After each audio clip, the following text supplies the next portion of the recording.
इतिहासात अनेक राजे झाले, अनेक राण्याही झाल्या. पण एखाद्या राज्यकर्त्याची खरी ओळख त्याने किती युद्ध जिंकली यावर होत नाही, तर त्याने माणसं कशी जिंकली, समाजाच्या समस्या कशा सोडवल्या आणि काळाच्या किती पुढे जाऊन विचार केला यावर होते. म्हणूनच 250 वर्षानंतरही एका स्त्रीचे नाव आदराने घेतलं जातं. त्या म्हणजे पुण्यश्लोक राजमाता अहिल्यादेवी होळकर. पण प्रश्न असा आहे की आपण त्यांना खरोखर ओळखतो का? की फक्त मंदिर बांधणाऱ्या आणि घाट उभारणाऱ्या राणी म्हणूनच त्यांच्याकडे पाहतो? आज त्यांच्या पुण्यतिथी निमित्त आपण जाणून घेऊया की त्यांच्या विविध पैलूंविषयी, ज्यांची चर्चा इतिहासात तुलनेने कमी झाली, पण ज्यामुळे त्या भारताच्या सर्वश्रेष्ठ राज्यकर्त्यांपैकी एक ठरल्या. नमस्कार, मी सागर देवरे आणि कॅमेरावर आहेत साक्षस सावंत. महाएमटी मध्ये आपलं स्वागत.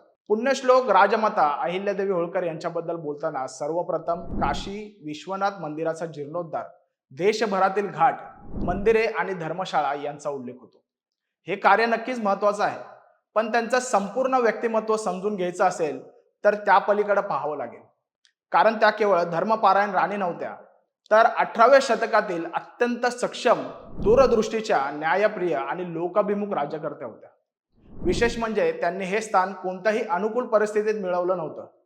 आयुष्यातील सलग दुःख, राजकीय आव्हानं आणि सामाजिक बंधनं यावर मात करून त्यांनी स्वतःची ओळख निर्माण केली. पती खंडेराव होळकर यांच्या निधनानंतर त्यांच्या आयुष्यावर दुःखाचा मोठा आघात झाला. त्या काळातील सामाजिक रूढी लक्षात घेतल्या तर एका स्त्रीने सार्वजनिक जीवनातून दूर व्हावं अशीच अपेक्षा केली जात होती. पण मल्हारराव होळकर यांनी त्यांच्या गुणाची ओळख करून घेतली होती. त्यांनी पुण्यश्लोक अहिल्यादेवींना राजकारभार समजून घेण्याची संधी दिली. न्यायदान कसं करायचं, महसूल व्यवस्था कशी चालते, प्रजेच्या तक्रारी कशा ऐकायच्या, लष्करी आणि आर्थिक निर्णय कसे घ्यायचे याचं प्रत्यक्ष प्रशिक्षण त्यांना मिळालं. पुढे मल्हारराव होळकर आणि त्यानंतर पुत्र मालेराव यांच्या निधनानंतर राज्याची संपूर्ण जबाबदारी माता अहिल्यादेवींच्या खांद्यावर आली. एका विधवा स्त्रीने 18व्या शतकात संपूर्ण राज्याची सूत्रे हातात घेऊन प्रभावीपणे कार्य करणे ही त्या काळात अत्यंत विलक्षण घटना होती. त्यांनी सत्ता ही वैभवासाठी नव्हे तर प्रजेच्या कल्याणासाठी असते हे आपल्या प्रत्येक निर्णयातून सिद्ध करून दाखवलं. याच दूरदृष्टीचं दुसरं मोठं उदाहरण म्हणजे महेश्वर. अनेकांना वाटतं की पुण्यश्लोक अहिल्यादेवींनी महेश्वरला फक्त राजधानी बनवलं, पण वस्तुस्थिती त्यापेक्षा खूप मोठी आहे. त्यांनी राजधानी म्हणजे केवळ राजवाडा किंवा दरबार अशी संकल्पना स्वीकारली नाही. नर्मदेच्या काठेवर असलेल्या महेश्वरला त्यांनी प्रशासन, व्यापार, कारागीर आणि संस्कृती याचं केंद्र बनवलं. व्यापाऱ्यांना सुरक्षित वातावरण मिळालं आणि कारागिरांना प्रोत्साहन मिळालं, विणकरांना काम मिळालं आणि स्थानिक अर्थव्यवस्था नवं बळ मिळालं. आजही जगभर प्रसिद्ध असलेल्या महेश्वरी साड्या आर्थिक धोरणाची साक्ष देतात.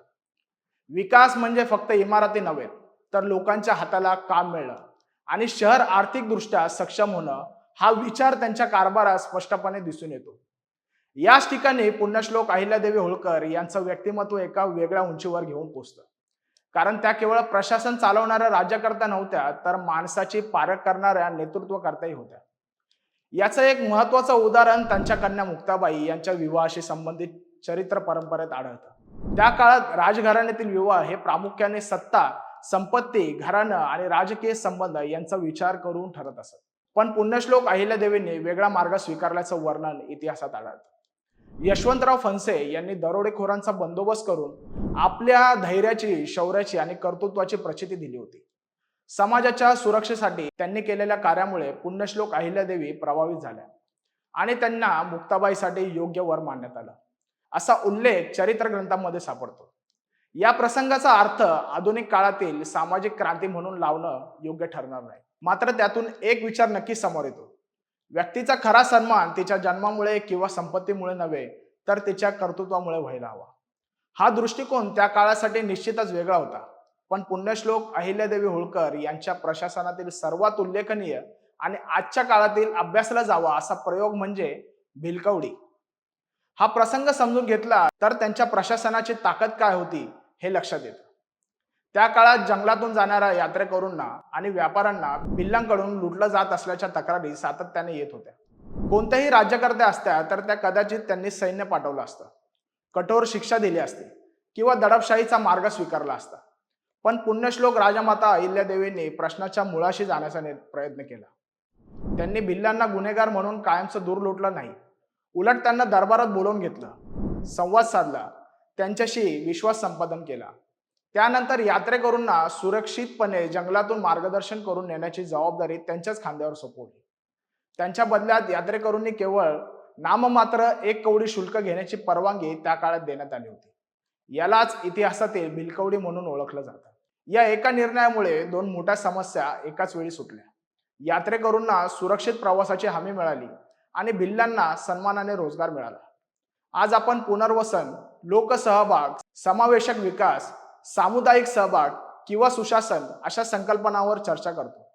पण पुण्यश्लोक अहिल्यादेवींनी 250 वर्षापूर्वी त्याच तत्वांचा व्यवहारात वापर करून दाखवला होता. म्हणूनच भिलकवडी हा केवळ इतिहासातील प्रसंग नाही, तर प्रशासन शास्त्राचा एक महत्वाचा धडा आहे.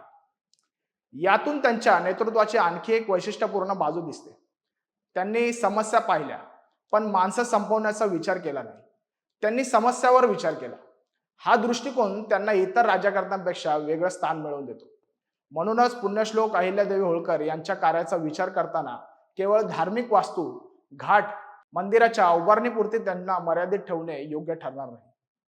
त्या प्रत्येक निर्णयामागे प्रजेच्या हिताचा विचार करणाऱ्या, दूरदृष्टीने प्रशासन चालवणाऱ्या आणि समाजातील प्रत्येक घटकाला सोबत घेऊन जाणाऱ्या राज्यकर्त्या होत्या. त्यांचा कारभार पाहिला तर एक गोष्ट स्पष्टपणे जाणवते. राज्याची ताकद केवळ सैन्यावर नसते, ती न्याय व्यवस्थेत, अर्थव्यवस्थेत आणि लोकांच्या विश्वासात असते. इतिहासकार अनेकदा सांगतात की पुण्यश्लोक अहिल्यादेवींच्या दरबारात सामान्य नागरिकालाही न्याय मिळण्याची खात्री होती. कोणत्याही व्यक्तीची तक्रार ऐकून घेणे, अधिकाऱ्यांना जबाबदार धरणे आणि निर्णय घेताना प्रजेच्या हिताला प्राधान्य देणे ही त्यांची प्रशासनातील महत्त्वाची विशेष शैली होती. म्हणूनच त्यांच्या राज्यात केवळ राजकीय स्थैर्य नव्हते, तर लोकांचा प्रशासनावर विश्वास होता. त्यांच्या कार्याचा आणखी एक महत्त्वाचा पैलू म्हणजे त्यांनी विकासाची व्याख्या अत्यंत व्यापक ठेवली. एकीकडे महेश्वर सारखे आर्थिक केंद्र उभे राहिले, तर दुसरीकडे देशभरातील तीर्थक्षेत्राचा जीर्णोद्धार, घाट, विहिरी, धर्मशाळा आणि प्रवाशांसाठी सुविधा उभारण्यात आल्या. हे केवळ धार्मिक कार्य नव्हते. त्या काळातील प्रवास, व्यापार आणि सामाजिक जीवन अधिक सुरक्षित व सुलभ करण्याचाही तो भाग होता. म्हणजेच त्यांच्या विकास दृष्टीमागे श्रद्धा, अर्थकारण आणि लोककल्याण यांचा सुंदर समन्वय दिसून येतो. आजच्या काळात सुशासन हा शब्द वारंवार वापरला जातो. पारदर्शक प्रशासन, लोकसहभाग, आर्थिक विकास, सामाजिक न्याय आणि संवेदनशील निर्णय प्रक्रिया या प्रशासनाच्या मुख्य संकल्पना मानल्या जातात. विशेष म्हणजे या सर्व मूल्यांचा प्रत्यय पुण्यश्लोक अहिल्यादेवी होळकर यांच्या राज्यकारभारात 250 वर्षापूर्वीच येतो. त्यामुळे त्यांचे कार्य केवळ इतिहासाचा विषय नाही, ते आजच्या प्रशासनासाठी तितकेच महत्त्वाचे आणि मार्गदर्शक आहे. आज त्यांच्या पुण्यतिथीनिमित्त त्यांना अभिवादन करताना आपण केवळ त्यांच्या स्मारकांचे किंवा त्यांनी उभारलेल्या मंदिराचे स्मरण करू नये. संकटातही धैर्य न गमावणारे त्यांचे नेतृत्व, अर्थव्यवस्थेला चालना देणारी त्यांची विकास दृष्टी, व्यक्तीच्या कर्तृत्वाला दिलेले त्यांचं महत्त्व आणि समाजातील संघर्षाचे रूपांतर लोकसहभागात करणारे प्रशासन ही त्यांची खरी ओळख आहे. काळ बदलला, व्यवस्था बदलली, राज्य व्यवस्था देखील बदलली, पण लोकाभिमुख शासनाची मूल्ये आजही तितकीच महत्त्वाची आहेत. म्हणूनच पुण्यश्लोक अहिल्यादेवी होळकर या केवळ मालव्याच्या राणी नव्हत्या, तर भारताच्या सुशासन परंपरेतील एक तेजस्वी अध्याय आहेत. त्यांचे कार्य जितके जाणून घेऊ, तितकेच त्यांच्या व्यक्तिमत्वाचे नवे पैलू आपल्यासमोर उलगडत जातील. अशाच इतिहासातील अत्यंत महत्त्वाच्या विषयावरील व्हिडिओसाठी महाएम टीव्ही चॅनलला लाईक करा, शेअर करा आणि सबस्क्राईब करा आणि आपले मत कमेंट बॉक्समध्ये व्यक्त करायला विसरू नका. पुन्हा भेटूया एका नव्या विषयासह. धन्यवाद.